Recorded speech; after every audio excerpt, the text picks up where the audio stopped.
हाँ जी, good morning students. हाँ, आज की जो क्लास है वो है बीएससी सेकेंड ईयर के लिए। BSc second year, BSc second year केवल इंपॉर्टेंट क्वेश्चंस की बातें चल रही है जो आपके एग्जाम व्यू में से इंपॉर्टेंट है, केवल एग्जाम में आने वाले क्वेश्चंस हैं। मैं क्वेश्चन के अकॉर्डिंग ही आपको बताऊंगा, ठीक है। तो बीएससी सेकेंड ईयर वाले बच्चे फिजिकल केमिस्ट्री की बात है, ठीक है। फिजिकल केमिस्ट्री, फिजिकल केमिस्ट्री में भी कौन सा टॉपिक है? Unit second. कौन सी है बेटा? यूनिट सेकेंड, जो कौन सी है तेरी? थर्मोडायनेमिक्स और केमिकल इक्विलिब्रियम। थर्मोडायनेमिक्स है और केमिकल इक्विलिब्रियम दोनों मिक्स है, और दोनों से क्वेश्चन आता है। एक क्वेश्चन तो तेरा केमिकल इक्विलिब्रियम से आएगा, तो दूसरा कहाँ से आएगा? तेरा थर्मोडायनेमिक्स से आएगा, ठीक है। तो सबसे पहले अपन इसमें जो इजी चीज है वो देखते हैं। क्वेश्चन बेटा यही आता है, पहला क्वेश्चन, उत्क्रमणीय अभिक्रिया और अनुत्क्रमणीय अभिक्रिया क्या होती है? उत्क्रमणीय और अनुत्क्रमणीय क्या होता है, ठीक है। तो अपन बात करते हैं सबसे पहले केमिकल इक्विलिब्रियम, जिसको क्या बोलते हैं? रासायनिक साम्य। क्या बोलेगा? रासायनिक साम्य। ध्यान से पढ़ लेना बेटा, क्वेश्चन वही करा रहा हूं जो तेरा एग्जाम में पूछेगा, इसके अलावा मैं फालतू का कचरा बिल्कुल नहीं बता रहा, ठीक है। रासायनिक साम्य क्या होता है, इसको समझने से पहले तेरे को पता होना चाहिए कि मेरी उत्क्रमणीय अभिक्रिया और अनुत्क्रमणीय अभिक्रिया क्या होती है। उत्क्रमणीय को बोलते हैं रिवर्सिबल, अनुत्क्रमणीय को बोलते हैं इरिवर्सिबल। रिवर्सिबल रिएक्शन, ठीक है, जिसको क्या बोलेंगे? उत्क्रमणीय। क्या बोलेगा बेटा? उत्क्रमणीय अभिक्रिया, ठीक है। ध्यान से देख ले, उत्क्रमणीय अभिक्रिया क्या होती है। मैं तेरे को एक रिएक्शन से बात बताता हूं, जैसे मेरे पास है H2 प्लस I2, ये दोनों रिएक्शन करके क्या बनाता है बेटा? 2HI। क्या बनाता है? 2HI। ध्यान दे, ये तो मेरा क्रियाकारक है। क्या है? क्रियाकारक, जिसको क्या बोलता है तू? रिएक्टेंट। ये क्या है? मेरा उत्पाद, जिसको क्या बोलेगा? प्रोडक्ट। ध्यान दे, ऐसी अभिक्रिया जिसमें क्रियाकारक अभिक्रिया करके उत्पाद का निर्माण करते हैं तथा उत्पाद वापस से टूटकर क्रियाकारक का निर्माण करे, ठीक है, उस अभिक्रिया को उत्क्रमणीय अभिक्रिया कहता हूं। क्या बोलेगा उसको? उस अभिक्रिया को उत्क्रमणीय अभिक्रिया कहते हैं। आई बात समझ में? दूसरी वर्ड में बोले, जब आगे की तरफ क्रिया होगा तो इसको बोलेंगे अग्र अभिक्रिया। जब वापस उत्पाद से क्रियाकारक बनता है तो इसको बोलेंगे पश्च अभिक्रिया। इसको फॉरवर्ड बोलते हैं, इसको क्या बोलेंगे? बैकवर्ड। मतलब ये है तेरा के फॉरवर्ड और ये है तेरा के बैकवर्ड। तो याद कर, ऐसी अभिक्रिया जिसमें अग्र अभिक्रिया का वेग और पश्च अभिक्रिया का वेग क्या हो? समान हो, क्या कहलाएगी? उत्क्रमणीय अभिक्रिया कहलाती है, ठीक है। तो rate of forward equals to rate of backward, then reaction क्या कहलाती है मेरी? रिवर्सिबल रिएक्शन कहलाती है। ऐसी अभिक्रिया जिसमें अग्र अभिक्रिया का वेग और पश्च अभिक्रिया का वेग, जिसमें फॉरवर्ड रेट ऑफ रिएक्शन और backward rate of reaction equal हो जाए, वो मेरी कौन सी रिएक्शन कहलाती है? रिवर्सिबल रिएक्शन कहलाती है। बैठ गई बात समझ में? अरे बैठा क्या कुछ तो समझ में, ठीक है। तो ध्यान देना, इसमें क्रियाकारक से उत्पाद और उत्पाद से पुनः क्रियाकारक का निर्माण होता है। और जब रेट ऑफ फॉरवर्ड और रेट ऑफ बैकवर्ड दोनों बराबर हो जाते हैं तो उस अवस्था को अपन बोलते हैं इक्विलिब्रियम अवस्था। ध्यान से सुन ली, इसकी डेफिनेशन है, जब उत्पाद और क्रियाकारक की सांद्रताएं बराबर हो जाती हैं तो ऐसी अवस्था को अपन कौन सी अवस्था बोलते हैं? साम्य अवस्था बोलते हैं। फॉर एग्जाम्पल एक छोटे से डायग्राम से बताऊं तेरे को, तो इधर तो मेरा वेग है, क्या है बेटा? वेग है, और इधर मेरा क्या है? समय।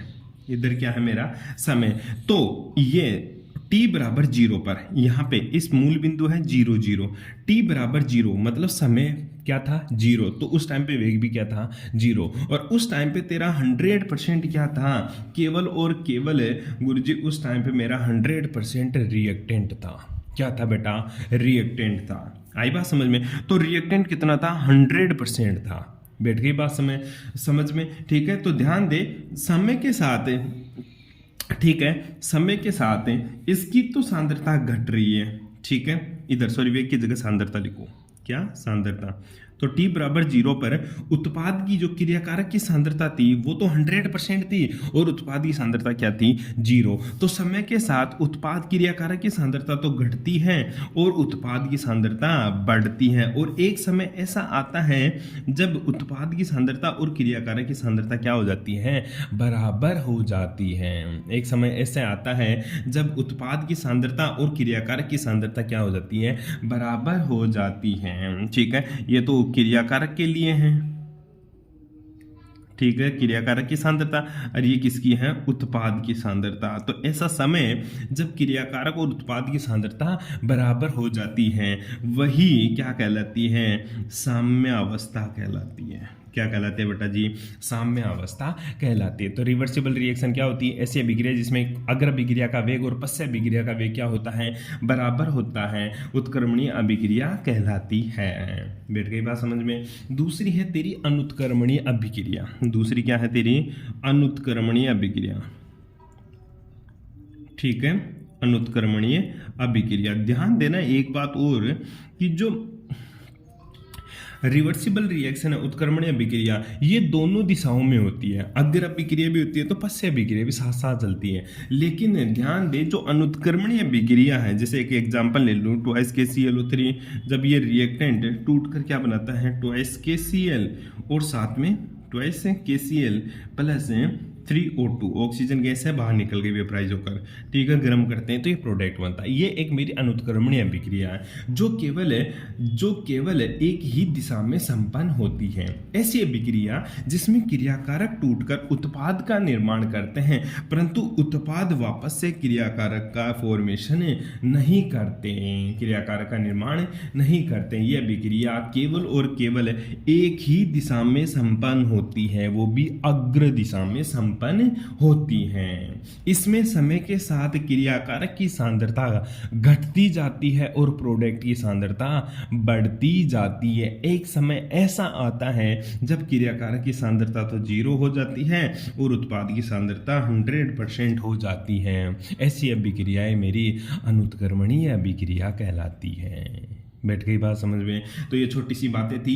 दो हमेशा पूछता है भाई, 2-2 नंबर का पूछता है, 2 नंबर इसमें भी पूछ लेता है, 2 नंबर इसका भी पूछ लेता है। ठीक है, तो तेरे को अच्छे से डायग्राम बना के इसको समझा के आना है। रिवर्सिबल रिएक्शन क्या होती है? ऐसी अभिक्रिया जो अग्र और पश्च से दोनों दिशाओं में संपन्न होती है, और इरिवर्सिबल रिएक्शन केवल एक ही डायरेक्शन में फॉलो होती है, उसको इरिवर्सिबल रिएक्शन कहते हैं। इसके साथ ही दूसरा जो क्वेश्चन पूछता है वो तेरे को पूछेगा द्रव अनुपाती क्रिया नियम। क्या पूछेगा बेटा? द्रव अनुपाती क्रिया का नियम।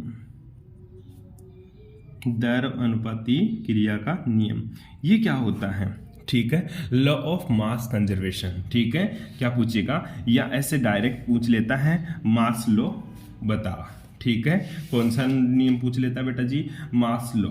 ठीक है, तो ये तेरे को ध्यान में रखना क्या होता है? द्रव अनुपाती क्रिया का नियम। ठीक है, तो द्रव अनुपाती क्रिया का नियम है, ध्यान से सुन ले एक बार इसकी डेफिनेशन। किसी अभिक्रिया का वेग उसके क्रियाकारकों के सक्रिय द्रव्यमान के गुणनफल के समानुपाती होता है। ठीक है, जो रेट होती है ना, रेट, जैसे मान ले कोई मेरी रिएक्शन है A + B, ये क्या बना रही है? P। ठीक है, तो इसका जो रेट है, इसकी जो अभिक्रिया का वेग है, ठीक है, वो डायरेक्टली प्रोपोर्शनल टू होती है एक्टिव मास ऑफ A और एक्टिव मास ऑफ B दोनों का मल्टीप्लिकेशन। ठीक है, यही द्रव अनुपाती क्रिया का नियम है। लॉ ऑफ मास एक्शन क्या है? लॉ ऑफ मास एक्शन ये है, rate of any reaction is directly proportional to the active mass of reactants. ठीक है, एक्टिव मास ऑफ रिएक्टेंट्स के और दोनों के मल्टीप्लिकेशन के बराबर होता है। बैठ गई बात समझ में? तो हिंदी वाले बच्चे, किसी अभिक्रिया का वेग उसके क्रियाकारकों के सक्रिय द्रव्यमान के गुणनफल के समानुपाती होता है। अब बात आती है गुरुजी एक्टिव मास क्या होता है? जहां पे भी कोष्टक का चिन्ह है इसका मतलब है वो कोई ना कोई एक्टिव मास है, सक्रिय द्रव्यमान है। और सक्रिय द्रव्यमान क्या होता है? मोलर सांद्रता, मतलब 1 लीटर में, इसको क्या बोलेंगे? मोलर कंसेंट्रेशन, मोलर सांद्रता। ठीक है। और मोलर सांद्रता क्या होती है बेटा, एक मोल किस में प्रेजेंट हो, 1 लीटर सॉल्यूशन में प्रेजेंट हो। कहने का मतलब क्या है, अगर अगर 1 लीटर सॉल्यूशन में प्रेजेंट मोलों की संख्या क्या कहलाती है, सक्रिय द्रव्यमान कहलाता है। मेरा बैठ गई बात समझ में। तो सक्रिय द्रव्यमान का छोटा सा डेफिनेशन यही होता है, मोलों की संख्या बटा आयतन, मोलों की संख्या, ठीक है, बटा आयतन। बैठ गई बात समझ में। यह होता है तेरा सक्रिय द्रव्यमान। अब बात आती है अभिक्रिया का वेग। तू बोल रहा है रेट, तो ये रेट क्या होती है बेटा जी, रेट हमेशा ही, या अभिक्रिया का वेग क्या होता है, किसी क्रियाकारक की सांद्रता में परिवर्तन बटा समय। बोलेगा कैसे, समय के साथ किसी क्रियाकारक की सांद्रता में परिवर्तन। क्या बोलेगा, समय के साथ किसी क्रियाकारक की, समय के साथ किसी क्रियाकारक की सांद्रता में परिवर्तन, ठीक है। आई बात में, change in concentration of reactant with respect to time, that is called rate for English medium. ठीक है, ध्यान रखना। अभिक्रिया का वेग क्या होता है आप लोगों को मैंने बता दिया। फॉर एग्जांपल बात करूं मैं, ए मेरा कोई रिएक्टेंट है, बी मेरा कोई प्रोडक्ट है, सॉरी रिएक्टेंट है। ये दोनों रिएक्ट करके सी और डी क्या बना रहा है बेटा जी, मेरा प्रोडक्ट बना रहा। ये मेरी फॉरवर्ड रिएक्शन है, ठीक है। और ये क्या है, मेरी बैकवर्ड। हिंदी मीडियम वाले बच्चे पता है, ये अग्र अभिक्रिया है, तो ये क्या है, मेरी पश्च अभिक्रिया। तो सबसे पहले rate of for forward reaction, rate for forward reaction मतलब अग्र अभिक्रिया का वेग, अग्र अभिक्रिया का वेग, ठीक है। तो अग्र अभिक्रिया का वेग कैसे लिखेगा, R forward is directly proportional to concentration of A into concentration of B. कौन सी कंसंट्रेशन, एक्टिव कंसंट्रेशन। अग्र अभिक्रिया का वेग directly, R forward is directly proportional to concentration of A and concentration of B. बैठ गई बात समझ में। तो आर एफ की वैल्यू क्या हो जाएगी, आर एफ बराबर हो सकता है बेटा के एफ, कंसंट्रेशन ऑफ ए और कंसंट्रेशन ऑफ बी, जहां पर तेरा के एफ क्या है, ठीक है, rate constant for forward reaction. अग्र अभिक्रिया का वेग स्थिरांक, अग्र अभिक्रिया का वेग स्थिरांक, ठीक है। आर फॉरवर्ड क्या है, के एफ इज इंटू ए, और बी के एफ क्या होता है, अगर अभिक्रिया का वेग स्थिरांक मतलब फॉरवर्ड रिएक्शन का क्या है जी, रेट कांस्टेंट है। इसी तरह पश्च से बैकवर्ड रिएक्शन की बात करूं तो क्या लिखेगा, पश्च से अभिक्रिया का वेग, ठीक है। इसको क्या बोलेंगे, rate of reaction for backward direction, जिसको आर बी बोलेगा, ठीक है। और जो आर बी होता है बेटा, ये डायरेक्टली प्रोपोर्शनल टू होता है कंसंट्रेशन ऑफ सी और कंसंट्रेशन ऑफ डी। क्यों, क्योंकि बैकवर्ड डायरेक्शन इसी पे तो डिपेंड करेगी। बैकवर्ड रिएक्शन के लिए अब रिएक्टेंट क्या हो गए, सी और डी। पहले फॉरवर्ड था, उसके लिए रिएक्टेंट ए और बी थी, और मैंने बताया था रेट क्या होती है, change in concentration of reactant with respect to time, ठीक है। तो कंसंट्रेशन किसके ऊपर डिपेंड करेगी, रिएक्टेंट्स की कंसंट्रेशन के ऊपर ही ये डिपेंड करती है। बैठ गई बेटा समझ में।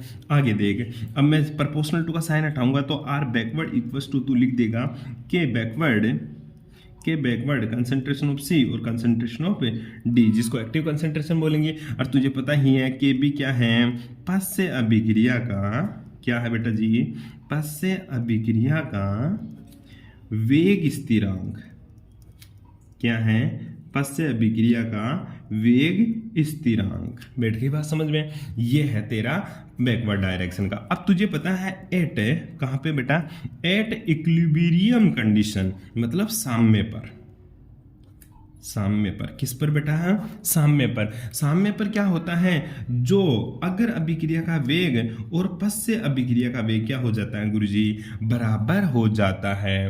तो इक्वेशन नंबर 1 तो ये थी और इक्वेशन नंबर 2 ये थी। बैठ गई बात समझ में। तो from equation first and second, ठीक है, from equation first and second. तो इक्वेशन फर्स्ट मतलब के एफ है कंसंट्रेशन ऑफ ए और कंसंट्रेशन ऑफ बी, इधर क्या लिख देगा तू, के बी कंसंट्रेशन ऑफ सी और कंसंट्रेशन ऑफ डी। कोई प्रॉब्लम? तो केसी क्या है? Equilibrium concentration. केसी क्या है? इक्विलिब्रियम कांस्टेंट, सॉरी क्या है? साम्य स्थिरांक। केसी क्या है बेटा? साम्य स्थिरांक, जिसको इंग्लिश में क्या बोलेगा? स्थिरांक। इंग्लिश में क्या बोलेगा? Equilibrium constant. क्या बोलेगा बेटा जी? Equilibrium constant. ये किसके बराबर हो जाएगा? के F upon K B.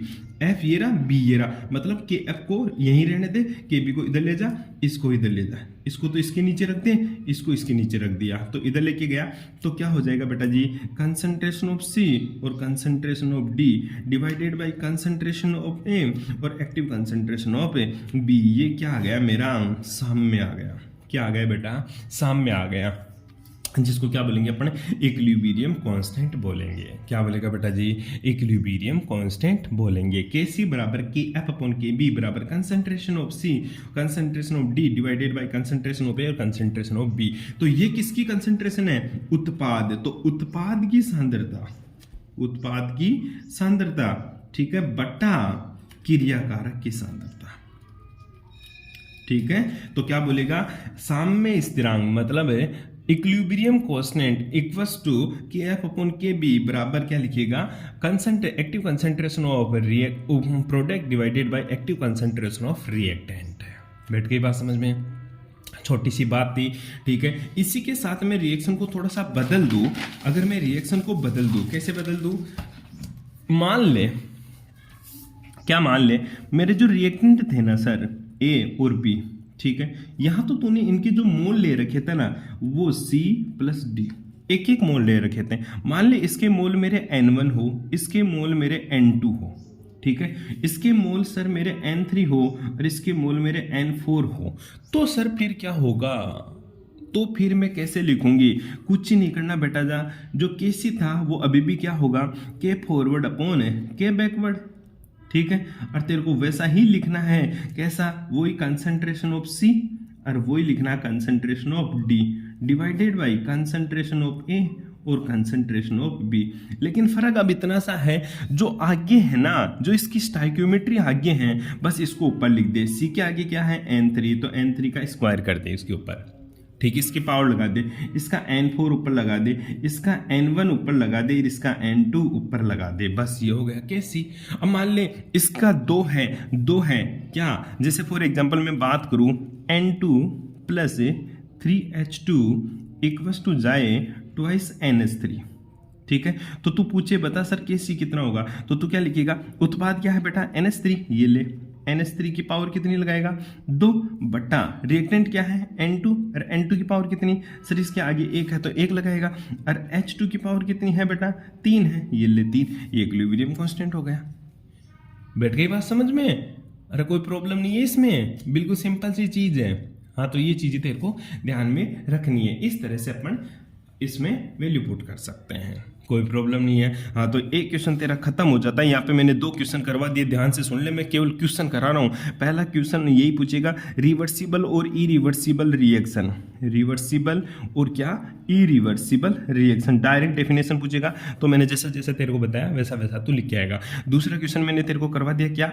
Law of mass action, दर अनुपाती क्रिया नियम, दर अनुपाती क्रिया नियम।